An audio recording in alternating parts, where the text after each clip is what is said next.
Alright, it seems this Chris is also having some problems. If anyone else is having the same issue, can you please let me know? Otherwise, Chris, if it's okay with you to just try and figure out, maybe there's a bandwidth issue or whatever. So just try to figure it out.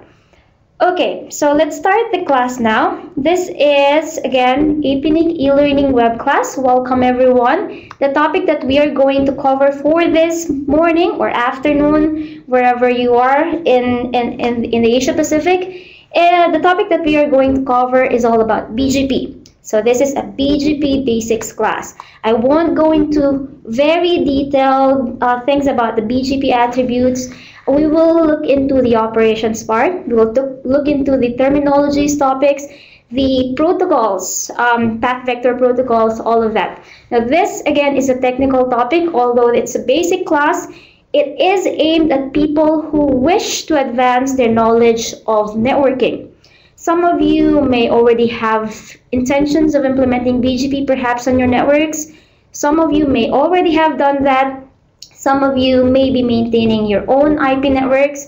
Well, perhaps a few of you may just have a general interest on the topic and have yet to dive into the implementation of sorts. So our discussion requires at least that you have a fair amount of understanding of routing.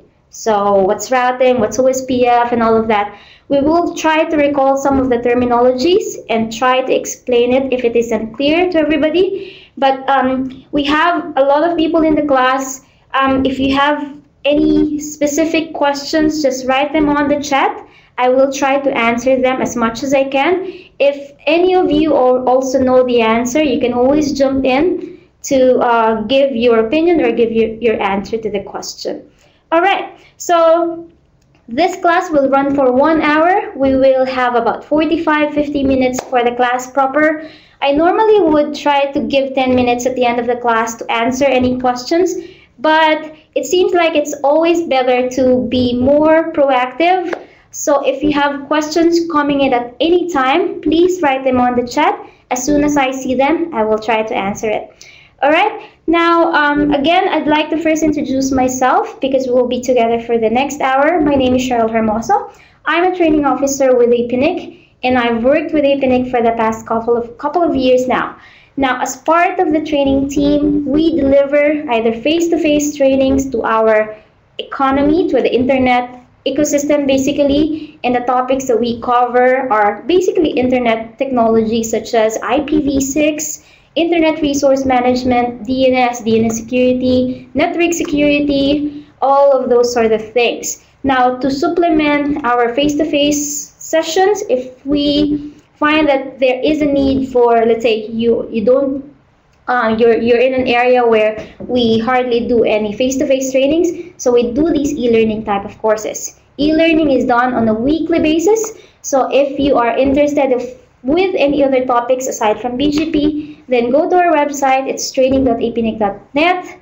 Then you can see a list of all the courses that we're offering and the schedules, and just like register like you did with this class. Now, also just a brief reminder that there will be a brief survey towards the end of the class. It's a feedback form to let us know whether we've accomplished our goal in doing this class and whether you have other topics perhaps that you are interested in that we have yet to cover in our normal e-learning roster. So we will be very glad to hear about it. Okay, so going to our class proper, now this is what we're going to cover. So basically we'll try to answer the question, what is BGP? That's what we're here for. What are the features of BGP? We'll look into the routing protocol that's behind BGP, which is Path Vector Routing Protocol.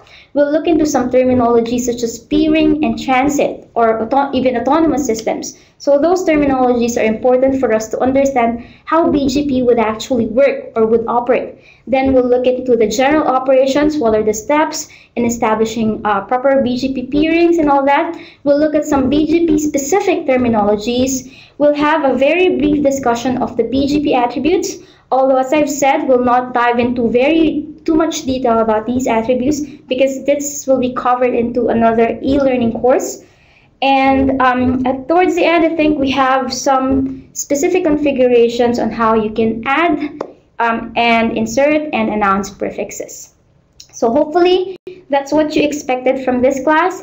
If there are anything beyond the scope, and let's try and look into it if we have extra time towards the end. But normally in our normal e-learning classes, we would definitely go beyond 1 hour. So most likely you won't have enough time to answer anything beyond this coverage. But that's what we will try to cover in this class. Okay, so let's start off with, let's answer the question, what is BGP? But before that, just a very brief background. What is routing? I think you are all very familiar with that. Routing basically is the process of forwarding packets, right? Forwarding packets between networks, or more specifically, it's between autonomous systems. We'll have a discussion of what is an AS later on. So basically, when you say routing, it uses the layer 3 device. So it's either you have a router, or earlier in the day, they just call it a gateway.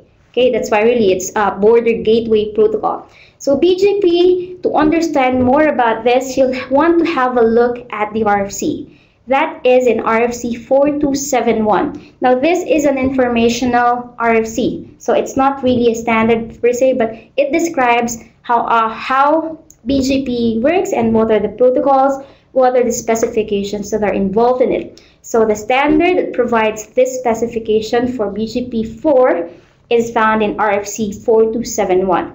Now if you have a look at that RFC, there is a very good description or definition of what is BGP. So from there, I just quoted it from the RFC. It's the BGP is an inter-autonomous system routing protocol. Okay, so it's an inter-autonomous system routing protocol. The primary function of BGP speaking system is basically to exchange network reachability information within or with other BGP systems. The network reachability information includes information such as the list of autonomous systems, ASS, that reachability information traverses. So what are the different ASS that it will pass through? What is that path?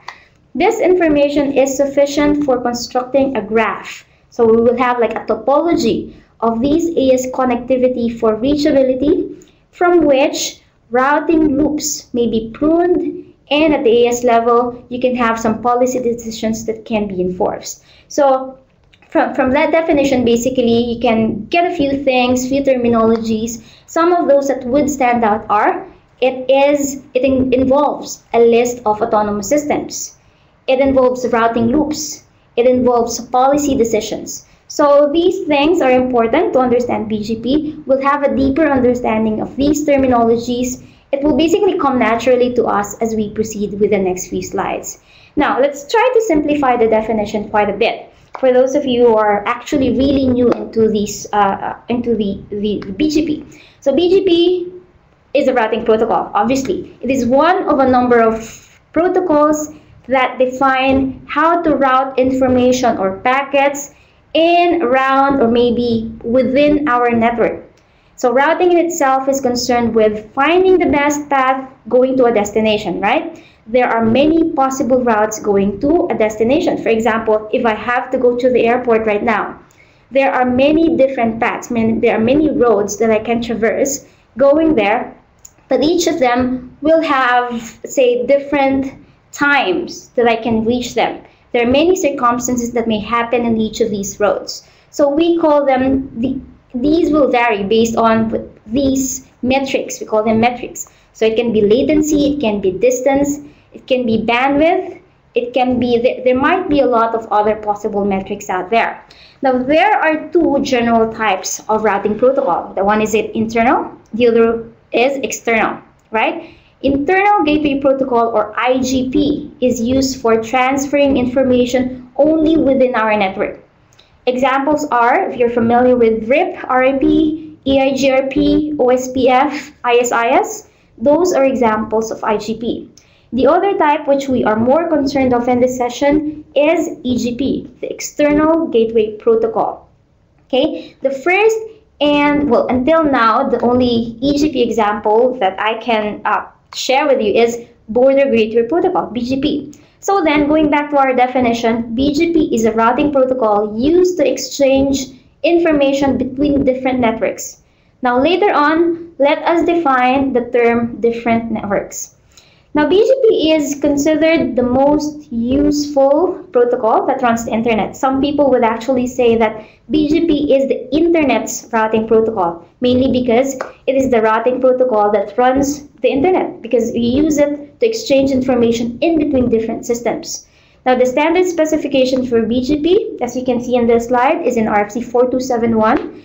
Now, there are other RFCs, informational RFCs, as you can see here. RFC 4276 is the implementation report. So basically, if you're interested with writing the software, you have to read this. If, let's say, you are more into the operational part of BGP, then you might want to have a look at RFC 4277, which describes operational experiences using BGP. Any questions at this point? Now, I want these classes to be as interactive as possible, so if you have any questions, please write them down at any time. If you think that I'm speaking fast, also please let me know, and if there's any problem with the audio, do let everyone know. Now, moving forward and discussing I have one question about the slides. Yes, the slides will be available at the end of the class. Now, let's move forward. Let's discuss more of the characteristics that are associated with BGP. So let's look at some of its features. So I've listed down these features here. So let's discuss them one by one. BGP is a path vector protocol. Okay, so BGP is classified as a path vector protocol. There are other different types of that. You can have link state routing. So basically, there are three common classes: distance vector, link state routing, and path vector protocols. OSPF, ISIS, all of them are IGP. They use link state routing protocol. BGP uses path vector protocol. It's a bit like distance vector protocol, but rather than the number of hops, it works with AS path. Okay, so it lists down the different ASs that can be traversed to reach a destination. So that's what we mean. That's what basically a path vector protocol is. Now, the next one is incremental updates. Now, BGP sends incremental updates to its peers. BGP uses the update strategy that is used by BGP is this. It uses incremental updates so that it will conserve bandwidth and some processing power. That is maybe after, let's say, an initial exchange of complete routing information. A pair of BGP router will now only exchange the changes in that information. Such an incremental update design requires a reliable transport between, let's say, your two BGP routers so that it will function correctly. It will function properly. So if you look at the RFC again, RFC 4274, it does the protocol analysis of how this will actually work. We'll look more into that in the later slides. Now, BGP runs on TCP port 179, so it still does the reliable transport thing. BGP routers talk to each other using a permanent TCP connection via port 179. Next is there are many options for policy enforcement, or we can say that it can select best path or routing policies based on the organization's business requirements. One of the main features of BGP is its ability to control incoming and outgoing traffic. So BGP is implemented in the border routers. Okay, border routers basically would stand between our network, your network, and the outside world, any neighboring networks.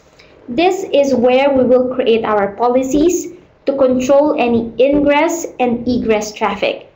We can define basically what types of traffic we want, which IP prefixes are allowed to enter into our network, what types of application, what types of ports. All of those things can be defined in the border Okay, so your policy will be different from another organization's policy because it depends on your businesses, your business requirements. Any questions? All right, so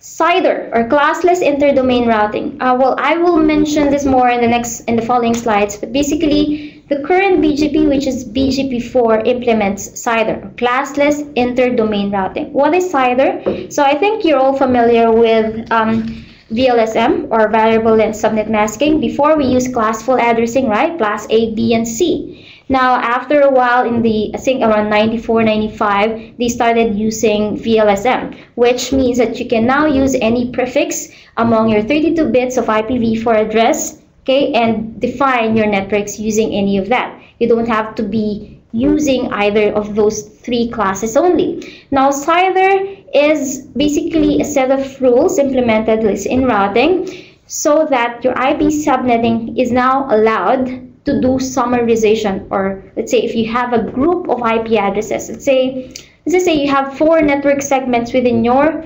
network, okay, they have adjacent IP address blocks assigned to them. Now you can aggregate all of this and then announce them as one IP address block. So this is done, this can be done with BGP. Now if you remember, if you're familiar with RIP doesn't have support for CIDR. So this is one good thing with BGP. Now, BGP is also widely used for the internet backbone. I think we've already established this. BGP is the routing protocol of the internet. That's basically the best way to put it. Now, the current version of BGP is MPBGP, or the multi-protocol BGP. So that's in RFC 2858. It defines the multi-protocol extensions for BGP4, which essentially allows BGP4 to carry any routing information for multiple network layer protocols, such as, let's say, you have IPv4, you have IPv6, you may have IPsec, you may have other address families there. So what you need to do is, let's say, if you're familiar with the configurations, you can use something like an address family to identify individual network layer protocols. So that's basically what you do with that. BGP uses autonomous systems, so ASS are basic in BGP, so we'll have a look at that later in more detail. So for now, we've mentioned that BGP is a path vector protocol. So let's have a quick look at what happens in path vector. We'll not go into too much detail, but basically we'll define path vector routing. So what is it? Path vector routing is an inter-domain routing protocol. Okay, so inter-domain is the magic word there. As compared with link state routing or distance vector, both of which are intra-domain protocols only, so within the system, a path vector protocol works between autonomous systems. The important thing to note here is that with path vector, it is very much reliant on AS path. It creates a route, sort of like a direction. It creates a route of ASS that the data will traverse from, let's say, your source network to your destination network. Now, the path vector routing algorithm is somewhat similar to distance vector algorithm. When you have a border router, it advertises the destination, let's say your prefixes that you have assigned for that network, so that it can be reached by your neighboring routers. However, instead of, let's say, advertising networks in terms of a destination and, let's say, a distance to that destination, which we tend to do with distance vector, networks are advertised now using addresses, a destination address, and the path description on how to reach that destination. So in BGP, you actually have a list of all possible ASs, okay, every AS that the path will pass through. Okay, so that's path vector routing protocol. The standard specification of path vector protocol is defined in here. It's RFC 1322. So if you just want to read more about it, that's where you can look. Let's look at an example that will illustrate what we've defined so far. So here we have an example of a network, well, basically different networks. You have different autonomous systems. Each autonomous system will have one speaker node, or this is also what we call a border router. The border router creates a table. We call it a routing table, and then it starts advertising to its neighboring speaker nodes in the neighbor autonomous system. So let's say for this AS, so one autonomous system, basically an AS is a collection of different networks with the same routing policy, okay, and same administrative control. So within your network, you may have a lot of different network equipment. You may have a lot of routers, but all of that here will have its own policy. So that's how we define an autonomous system. So it's essentially just a network, a fancy name to call a network, but we have defined the scope of that network, right? Because if you have, let's say, a small VLAN, you can call that a network. When you say autonomous system, it's a larger scale because it involves everyone in your, let's say, in your organization, in your own network, and that is separate from your, let's say, your upstream providers or other neighboring networks. So this, in this example, we have AS6461. Okay, so this is one AS. They have 1 and 2 border routers.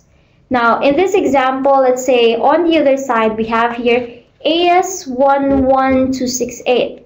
So let's say he is originating a prefix. So when you say originating, he is announcing a prefix, and that prefix is assigned to his network. Okay, he inserted a new prefix onto the routing table. So let's just say he's announcing a prefix. Let's say 12.16.126/24.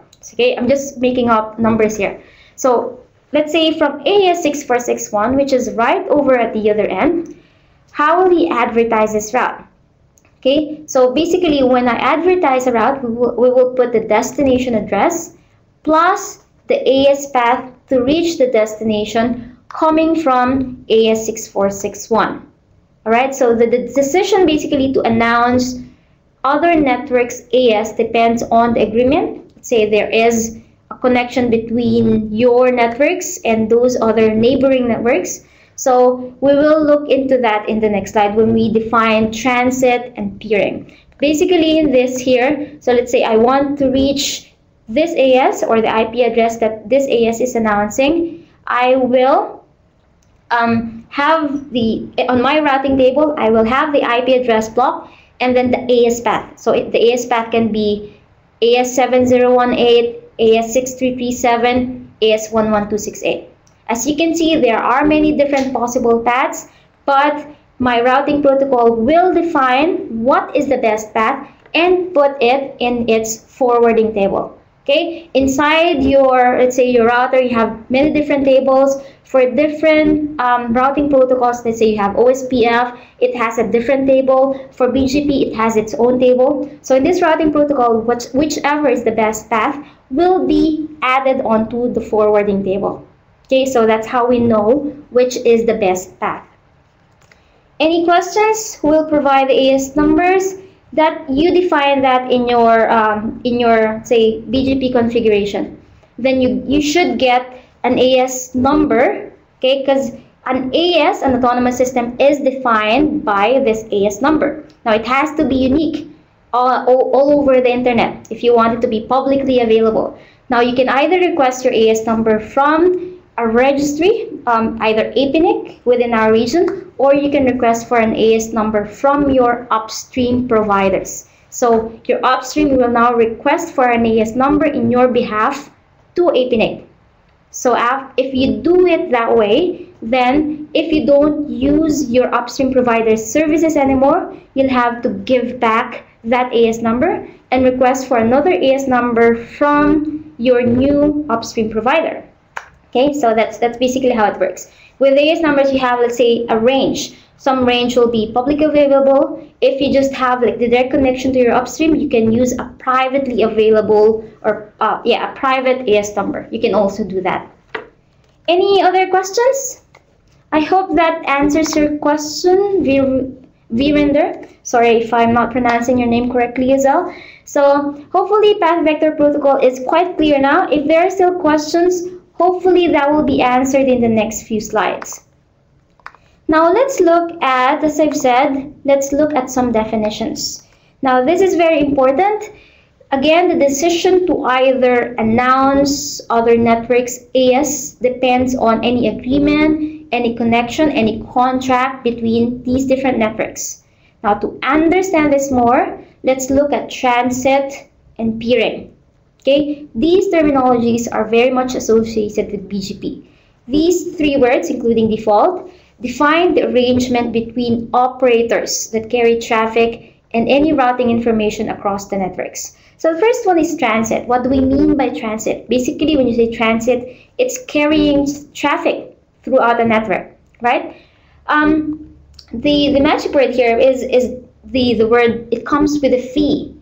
We have transit providers. We can consider your upstreams as transit providers. Okay, if you want connection from, let's say, one ISP to another ISP, there can be a transit provider that you have to pay for that as well. Now, transit provider basically provides internet access from one network operator to another network operator that usually comes at a cost. Small providers that get their transit from larger internet providers, let's say larger upstreams or maybe higher tier providers, that's also considered a transit provider. All right, so very simple.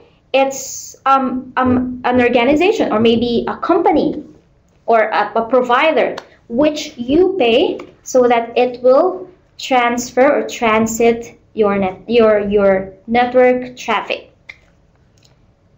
The next one is peering. Basically, peering is similar to transit. You can think of them as very similar things. They do the same things, but the one very important thing to distinguish between the two is that when, say, you have routers that are peering within each other, they're exchanging routing information as well.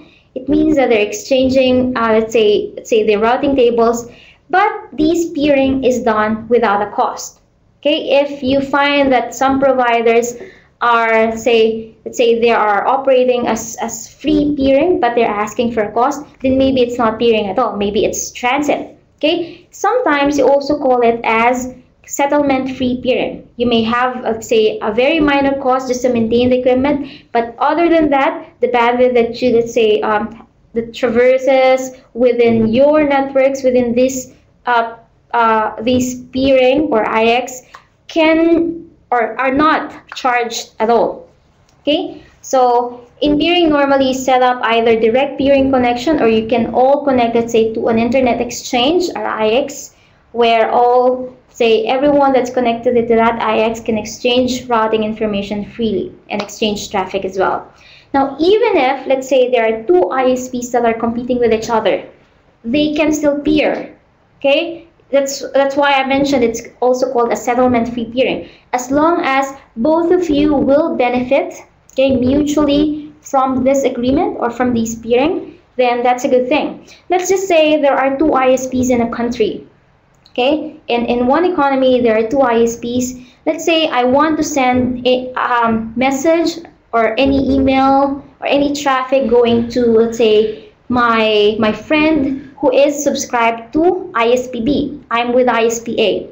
Now, if there is no peering at all within these two ISPs, then we only rely on our upstreams, which may be, say, going out of the country itself.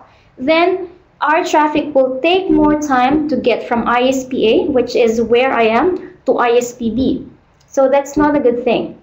Okay, you want less latency, you want, let's say, better performance for your network, equipment, basically. So you may have to, or you may want to establish peering connections.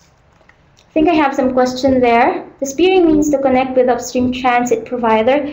Not exactly. You can peer with someone, say, automatically, let's say, that's not your transit provider, but you will set up, let's say, just a router between you two. Both of you are connected there. If I have traffic coming from me that is directed towards that other peer, then my traffic will go that way. It will not go through my transit provider.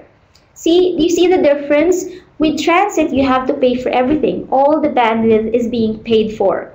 With peering, it's free. Now, if I always have to rely on my transit provider, let's say I'm transferring large amounts of, let's say, gigabits of data. Let's say it's videos, okay, that wants to be accessed from another network.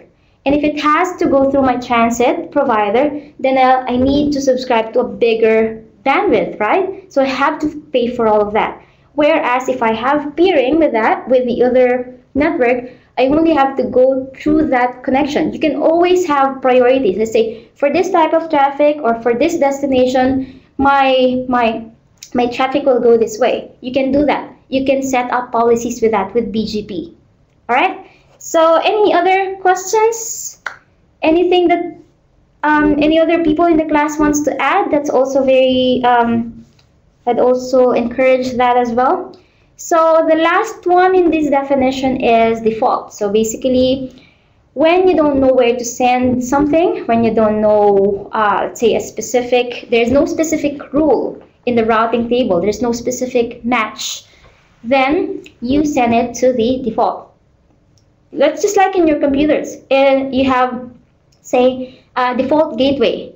You have a default route on your machines, and it points to that default gateway. If it doesn't know where to pass the traffic, then it goes to that default gateway. Very straightforward. Now for routers and ISPs, it's important as well. It points to the default link to have access to the rest of the internet. So let's say you have one or two ISPs, or two upstreams. If you don't know where to, say, to transfer the specific traffic, you set up a default. Maybe your upstream A will be your default route, and yeah, you allow all those unspecified traffic to go from there. So the default is where it gets to the rest of the internet. If it doesn't know, if it doesn't specifically tell you in the routing table. Can we also have control over return traffic? Now, this is traffic engineering. That's a bit too advanced for us, but basically, it may be a bit hard to do that unless you can employ the cooperation of your upstream providers. That's a short answer to your question. But yeah, we will have, possibly in the future, we'll have separate e-learning courses about traffic engineering, and we will discuss more on that topic. Other questions? Okay. I think some of you are typing some things there, but I'll just start with the next slide and then go have a look at that. Now, default free zone, DFZ. DFZ is made up of internet routers that have explicit routing information about the rest of the internet. That's why it's called default free zone. Remember in the previous slide, we defined default. That's where you send something when you don't know where to send it. Now, when you say default free zone, you don't have that line. You don't have a catch-all account, so to speak. So you know, or you have an explicit view of the rest of the internet. You have the complete set or the complete routing table. Okay? So as default free zone in any router, it has the full routing table. It carries all the routes going to the rest of the internet.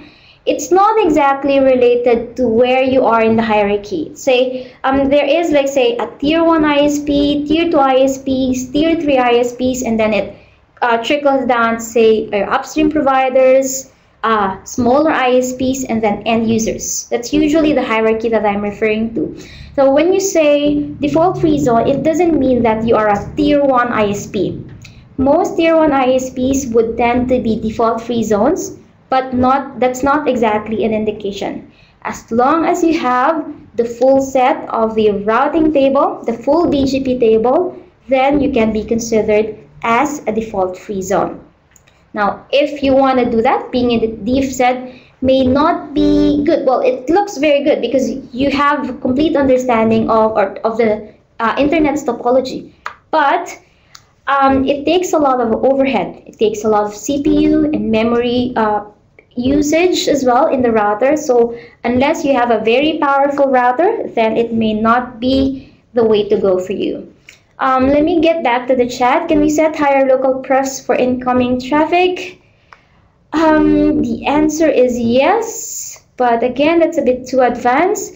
just to ensure that traffic coming from that upstream.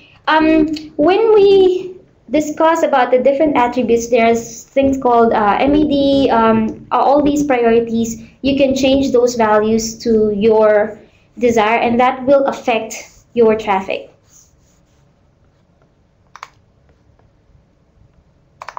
Okay, I hope that answers your question. That's a very short answer because we still have a lot of things to cover on the basics, so I just kept it really simple. If you want to learn more on that, you can always send me an email and I'll try to answer it in more profoundly than that answer. Okay, let's look a bit on this illustration.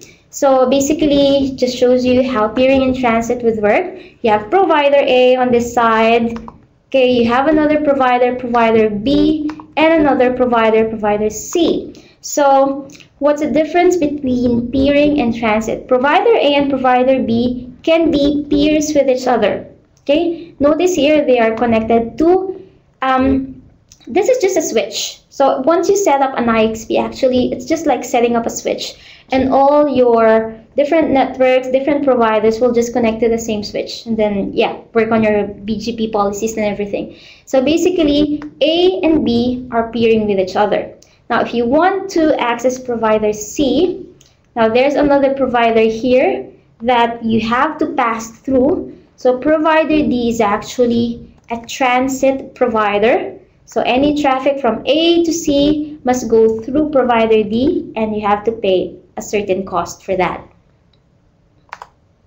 So I hope by this time the difference between peering and transit is already very clear with you guys. So we can move on and discuss a bit about autonomous systems. Hopefully this is a very easy one because we've kind of discussed this, we've defined this in the previous slides. So autonomous systems basically, the reason I've added this slide here is because of its importance in BGP. In fact, BGP relies heavily on autonomous systems. Okay, on your configuration, you will use or you will identify your autonomous system numbers. BGP sees the networks as an interconnection of ASs. So what's an AS? Basically, by definition, an AS is a group of networks that operates under the same routing policy, okay, and same administration. An example is if you have a multi-home providers network, or let's say if you even have a customer network. So those can be considered, let's say, it's an AS. Each AS will have its own uniquely assigned number, which is the autonomous system number. Okay, I think I put it somewhere there. It's a unique either 2 bytes or 4 byte number that's associated with your AS. Nowadays, we've started giving out 4 byte AS numbers. By default, it's 4 byte, but if your router does not have support for 4 byte yet, then you can always request for a 2 byte AS number. Now, exterior routing protocols such as BGP would require you to have an AS number, okay, to be able to exchange routing information between networks. They are allocated from IANA. IANA is Internet Assigned Numbers Authority. So from IANA, it's distributed to the regional internet registries, and from the RIRs, it's distributed to either end users or local internet registries. Similar with IP addresses, okay? It's also one type of number resource. Okay, so basically the point I'm getting to is you need an AS number to do BGP. That's the cornerstone of BGP. So if you want to learn more about that, I think, did I put the number here? Probably not. Basically, that's in RFC 1930. So it defines what is an AS. Okay, if you come to APNIC, you'll normally get 4 byte and not 2 byte. So these are different ranges. If you have 2 bytes, it's from 0 to 65536. So that's basically 2 raised to 16th. And then 4 byte, you've just extended that to 32 bits from 16 bits. So double the number of bits. So the total number is up to 4.3, around that much, 4.3 billion possible autonomous system numbers. There are 2 ways to write an AS number, either AS plain or AS dot. In our region, we recommend using AS plain and not AS dot. Questions? If not, let's get back into BGP and look at the general operation. So by now, because of, let's say, all the terminologies that we've been to, we've defined, that identified, and are closely related to BGP, then you should somehow have an idea of how it works. Of course, BGP's operation relies on two things: learning and announcing. Okay, you receive and you announce. Something like if you have an email address, you want people to email you stuff, but how can they do that if you're not telling them your email address? It's something like that. Traffic will come my way if I announce my prefix. Okay, so I will announce my network prefix, my IP address block, then traffic will come my way. Okay, so it involves a series of announcements and accepting exchanges among different peers based on the policies that we've set. It learns multiple paths to different networks using other BGP speaking neighbors. These neighbors are what we call our peers. Now, all of these paths that we've learned will now go into the BGP table. From that BGP table, it picks the best path. It stores it in the routing table. We also call it the RIB, the Routing Information Base. It's basically a table of all the learned routes. Whenever, say, the router learns a new route, it is added into this RIB. The RIB is now used to build the forwarding table. So the fancy name for a forwarding table is a Forwarding Information Base, or FIB. Okay, so you have RIB, or essentially just the routing table, and then from that you build up your forwarding table or your FIB. RIB has all the possible routes possible to get to your destinations, and the FIB will only have the best path.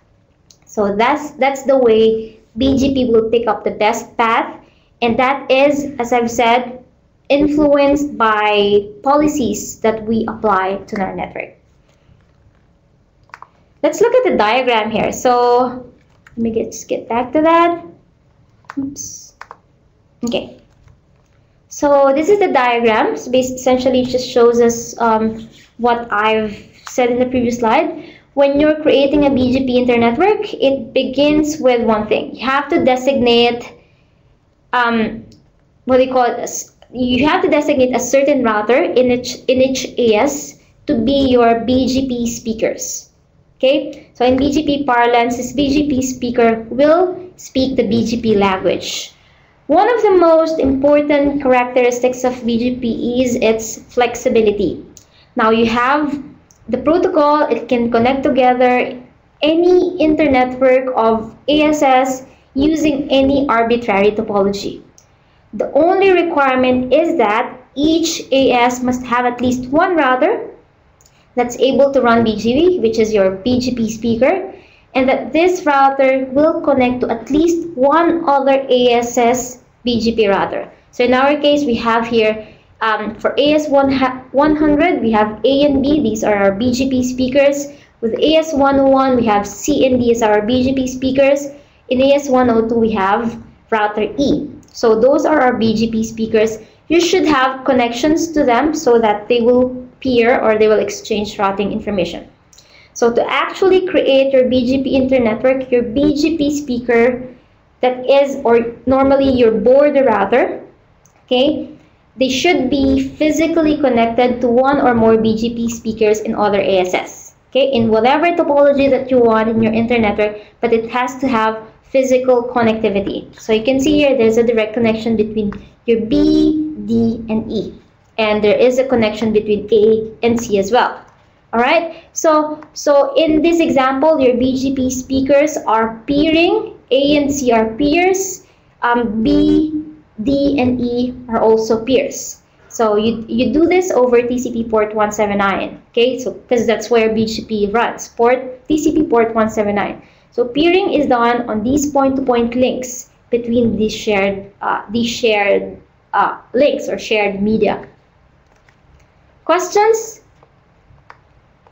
Okay, I've mentioned a few terminologies in the previous slide, but essentially these are the terms that I want you to be aware of. So neighbors, what are neighbors? So these are the ASs which directly exchange routing information. So in here, B, D, and E are neighbors.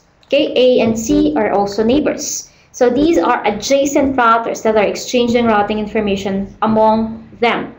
We have two other terminologies that I did not put here, announcing and acceptance.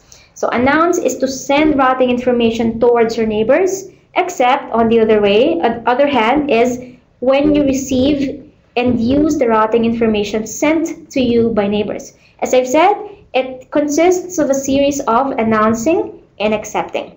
You can also originate, by the way. So when you say originate, when, let's say, our AS is the origin of the announcement, so it's something that our announcement is inserted onto the routing information. We're the ones that introduced this new routing information onto the BGP table. Then that is called originate. That is originate. What other words can I tell you here?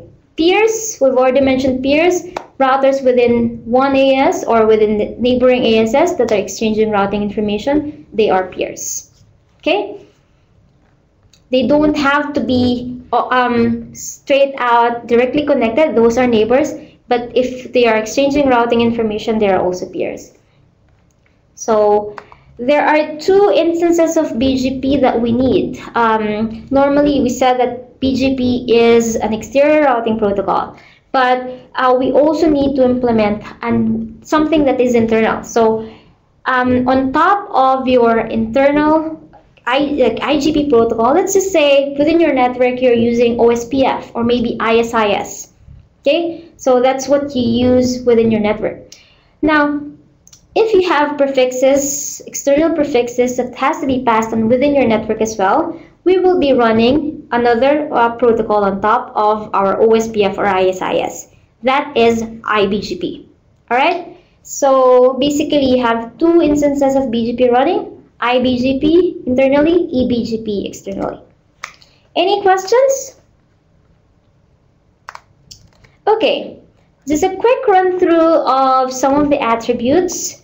Now, when we, how do I say it better? Now, routes that we learn via BGP will have some properties, parameters that are associated with it. Now, this is used to determine the best route going to, let's say, a destination. When there are multiple paths that are existing or going to that specific destination. So these properties, these attributes are what we refer to as BGP attributes. Each route prefix will have an associated BGP attribute within it.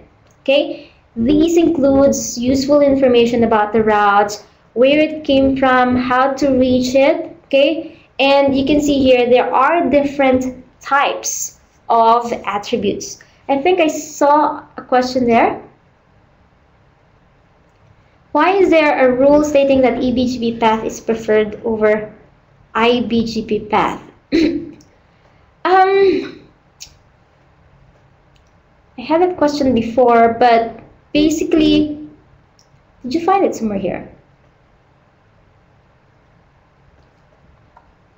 That's actually very dependent on your rules. Ideally, as I've said, you have, say, this routing table from each of your routing protocols. You have one for your EBGP, you have one for, say, OSPF, and then it will be added onto your forwarding table. So based on the metrics or your policies, let's say you will find a better path using your internal gateway protocol rather than your external protocol. Does that answer your question? Possibly not. Can you please further explain it? But yeah, that's really what I think about it. I'll go through some of the BGP attributes now. If you want to explain further questions, Jensen, please write them down on the chat. Now, going back to BGP attributes, well, there are different categories, I have to say. Like, you can have a well-known attribute, you can have a mandatory attribute, or you can have a discretionary attribute. Okay, well-known attributes must be supported by every BGP implementation. Okay, some well-known attributes are also mandatory. Okay, so mandatory well-known attributes. it must be included in every route entry. So let's say you have a BGP router, it will generate an error message if it receives a route that is missing one or more well-known mandatory attributes. Okay, so if I receive a route and it's missing one of those mandatory attributes, I will send out an error message. Some examples of this attribute are origin, AS path, next hop, and local prefs. So they are required for me to properly say parse the route and properly forward the routes to others. Right, so origin, basically, I'll try to give a quick description of each one. Origin is how your BGP router will be responsible for originating the route that it first learned, or say, let me rephrase that. Origin is how the BGP router that's responsible for originating the route first learned about about that route. That is origin. So that's coming from, let's say, I will say whether this particular AS or network prefix is the origin of this prefix. AS path, on the other hand, is a list of ASNs, basically. It shows you the different paths that are taken to reach your destination. So if you look into your routing table, say for a certain prefix, you will see right next to it the different the AS numbers, or basically the different ASs that it will traverse to get to that IP prefix. Next hop is basically it carries the IP address of the first BGP router that is, let's say, along the path going to the destination. So what is the next hop, or what is the next network that I will have to go through? Which router should I pass this traffic onto? This is where my router will forward. Okay, this is where my router will forward any packet going to that destination network. Okay, so basically by default, this is the router that announced this route to the AS, or the first hop in your neighboring AS. That's basically next hop.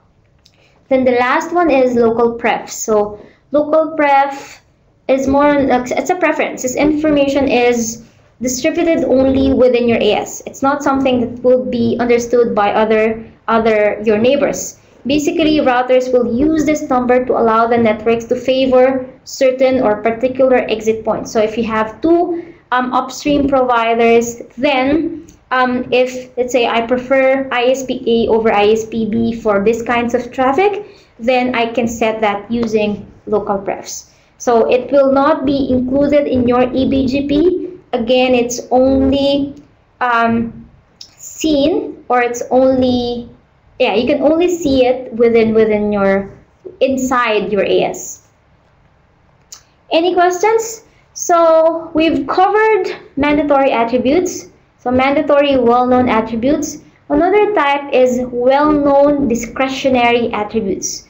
So every BGP router will be able to recognize these types of attributes. However, it doesn't have to be present in every route entry that I'm sending. Okay, so it's discretionary. So I will not have, I won't generate an error message even if some of these discretionary attributes are not in a route entry. All right. Now, we also have optional attributes, which are, from its name itself, they're not necessarily supported by all BGP implementations. So if I have an optional attribute, they can either be transitive or non-transitive. So you can see it there. It's either transitive or non-transitive. It's indicated by a special flag. So it tells you in an attribute type field whether it's transitive or not transitive. So a route with transitive optional attributes will be passed along intact to other BGP routes. So even if, let's say, my router doesn't understand this particular attribute, but if it's transitive, I will still pass it on to the next. I will forward that route to the next without me changing anything. That is transitive, although I don't understand it. Any unrecognized non-transitive options, on the other hand, okay, will be dropped from my route information. So that's the main difference between transitive and non-transitive. Again, they're all optionals, so that attributes can or cannot be on that particular route. However, if it's transitive, I have to pass it forward. Okay, I have to forward it to the next BGP speaking routers. All right, now this is the, as I've said, BGP is used internally and externally. We've got IBGP, we've got EBGP. So it's one protocol, but the function splits into two. So IBGP refers to basically BGP neighbor relationship within the same AS.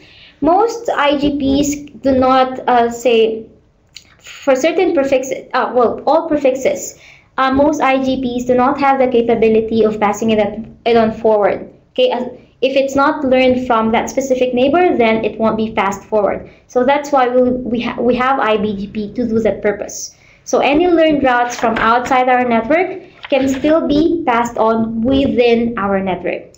EBGP, on the other hand, basically when your BGP neighbor relationship is formed between two peers that belongs to different AS, well, that's called EBGP. It's used to exchange prefixes with other ASs. We've already established that. That's what we've been discussing all along. Now, this model that that you can see here is basically each of the bucket refers to one AS. So they're different ASs, AS1 all the way up to AS4.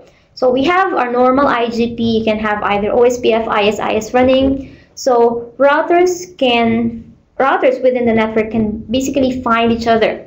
Now IBGP is also running on top of that so that we can transfer external prefixes across our network. All right, I hope that's clear enough, because some people get confused between why do we need IBGP? We already have IGP running. As I've said, IBGP is used so that we can transfer external prefixes across the network. Okay, BGP does not know anything about what happens within the AS. So it's basically an external thing. This is of course also very important. It's an important prerequisite to the notion of AS being autonomous with each other, right? So in the internal topology, it has a choice. It uses its own choice of routing protocols to determine the routes. BGP only takes account or takes this information that is conveyed from other ASs within our network. That's the purpose of IBGP in this case. So again, you have IBGP, you have your IGP, and you have IBGP running, and you have EBGP from across different ASs. Does the IGP need to learn the full route from BGP through redistribution? No. It cannot do that. Your IGP doesn't have that capability. If you look into OSPF, it's not part of its features or its capabilities. It can only learn routes from the immediate neighboring router within the network. It doesn't have that capability. So I think I'll just skip through IBGP now. You already we've already discussed this. Basically, the main difference, right, if you basically look into IBGP, the rules are kind of different. One main difference is you don't have to be directly connected. Okay, so it's important to understand that in EBGP, remember, during our discussion, I said there should be like a point-to-point connection, okay, same shared media among the neighboring routers. With IBGP, the important thing to note here is that you don't necessarily have to be directly connected, all right?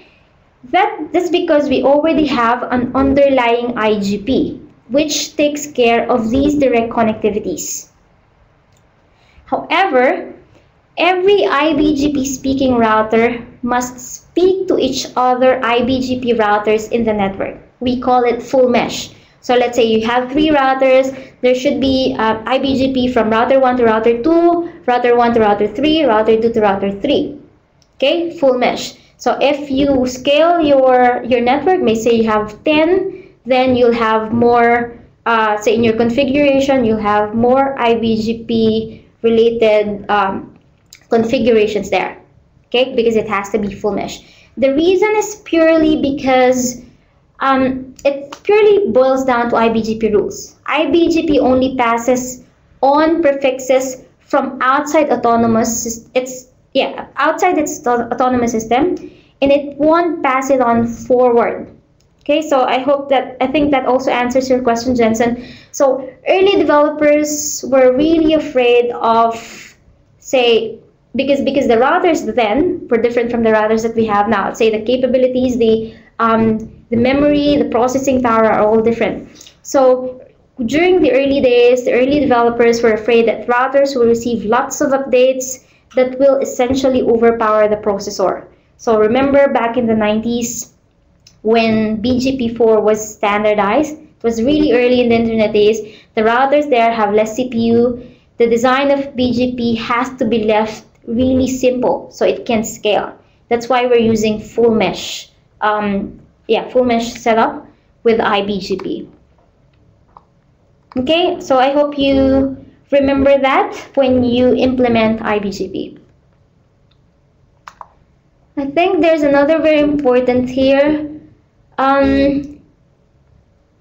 We've already said that each IBGP speaker must peer with every other IBGP speakers in the AS. But yes, this one.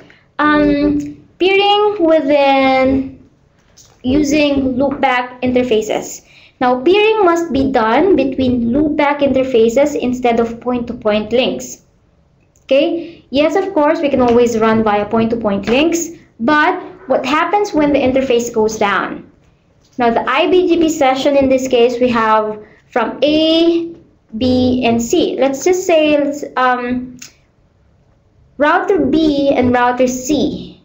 The link between them, the IBGP session between them goes down. If the IBGP session goes down, everything that is connected to B, okay, and C could no longer speak with each other. Ideally, you should be able to go via A, right? Okay, so this, again, this link goes down, okay? Any networks or any devices connected to these two routers cannot speak with each other, when essentially they can have or they can find an alternative path using router A.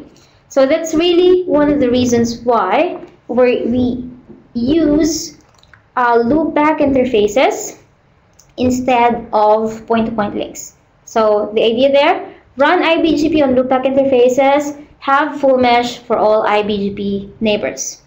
Okay, there is, I think, a command in, if you are implementing this on a Cisco router, there is a command, neighbor update source. It allows the BGP process to use the IP address of a specific interface as a source IP address of all your, basically all your BGP updates to that neighbor. Okay, so you can use that specific configuration or specific command. Any questions?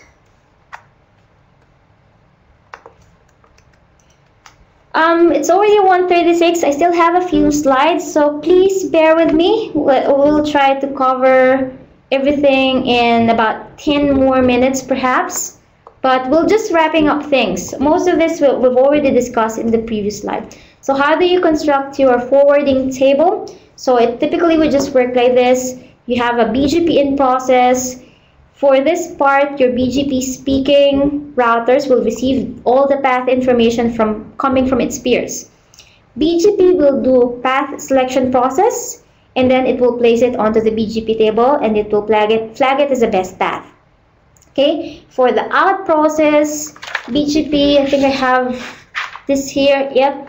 Look at this diagram. For BGP out process, basically BGP will then announce the best path information going to its peers. Now the best path is stored in the routing table. Then the best path in the routing table is then passed on to the forwarding table. Okay, all routing protocols, BGP, OSPF, ISIS, connected routes, direct connections, all have stored this information in the routing table, and only the best path among these different routing protocols will go to your forwarding table. How do we know that it's the best one? If its prefix length is unique and it depends on the metric associated with that routing protocol, what we also call the protocol distance, then that might be the best path. Your routing protocol will sort it out for you, but as long as you understand how this process works, then that's very best. Now, what else can I add here? Yeah, well, basically that's about it. That's how you construct the routing tables and the forwarding tables. Any questions on this? So this is EBGP. We've discussed this in the previous slides. So it's the connection between BGP speakers and different ASS. One thing to note here is this: never run an IGP between EBGP peers. So in here, router A, B, and C, it's very easy to get confused and just use IGP here. But these are two separate autonomous systems, so never use IGP. One example is, let's say for your ISP, you have customers. It's very easy to confuse that your customers are part of your network, which it is not. So you never run IGP from your CPE, okay, to your, say, part, because they're not technically part of your network backbone. So never have that, never commit that mistake. So these are some of the commands that use. These are Cisco specific. We tend to be vendor neutral, but I just put this just in case you want to know how to set it up, actually how to configure your Cisco routers with it. So basically router, BGP, and then your AS number. Okay, see here, you can either use AS dot or AS plain. This is AS plain and this other one is AS dot. Again, in our region, we tend to use AS plain more than AS dot. AS dot is not recommended for most of us here. How do you know that you're implementing external BGP or internal BGP? So you can see that in here. Say if this is the same as your AS number, so this is the entire command. So router BGP, and then you specify your network and then specify your neighbors. So in this case, your neighbor is 102.102.10.1, and then specify the AS number of that neighbor. So if these two are different, then that's EBGP. If they're the same, that's IBGP. Your routers, your iOS is smart enough to distinguish between them without you like having to put specific commands for that. So it has the capability of knowing whether it's IBGP or EBGP.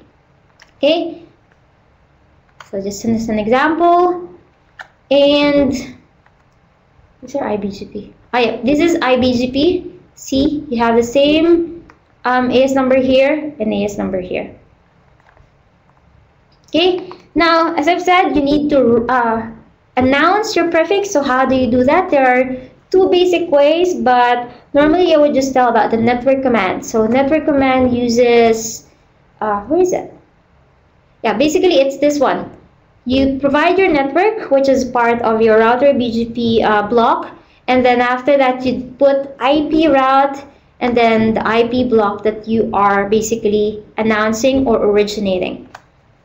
Okay, so to look at your neighbors, you can use the command show IPBGP summary. So notice here, this is a list of all the neighbors for this router.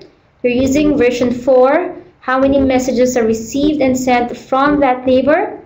Okay, so what table version you're all working on? So which router routing table they're working on? In queue and out queue, and then up down is like how like the time when it's up, the peering between your router and that neighbor has been up, and how many prefixes are being announced. So if here you don't see any prefixes, either you don't have proper connections or proper peering with your neighbors, or that neighbor is not announcing anything. Any questions, everyone? So I think that's about it for me. If you put show IPBGP without the summary at the end, see here, you'll see all the network prefixes, and you'll see a path somewhere here. So if it's external, you'll see a list of AS path in this column. All right. So any questions? We've extended it for 13 minutes, but that's okay. If you have questions, please write them down on the chat panel.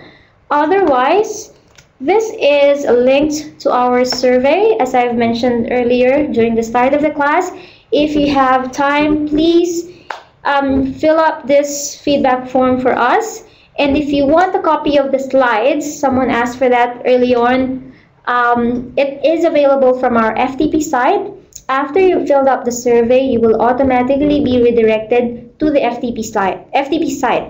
And then you can download a PDF copy of this set of presentation, and also the other two presentations that we have done and we will be doing for today. Can we get the video of this class? I will be uploading a copy of this into our YouTube channel. So it's youtube.com/APNIC training. Just type it in here as well. So that's the link. But I think we already have one uploaded, which is from an earlier e-learning that we did probably about a month or two ago. So you can look at that in the meantime, but I'll definitely be uploading it later on, or maybe a few days from now. All right, any other questions? All right, cool. So I think we will end here. If you have further questions, you have my email address. You can always just send me an email if you want me to explain it further to you. If you are interested in more BGP related topics, we will be offering BGP attributes, I think on July 10th, and another one in September. So it's already part of our roster. So just check it out from our website. It's training.apnic.net, and look under the events tab.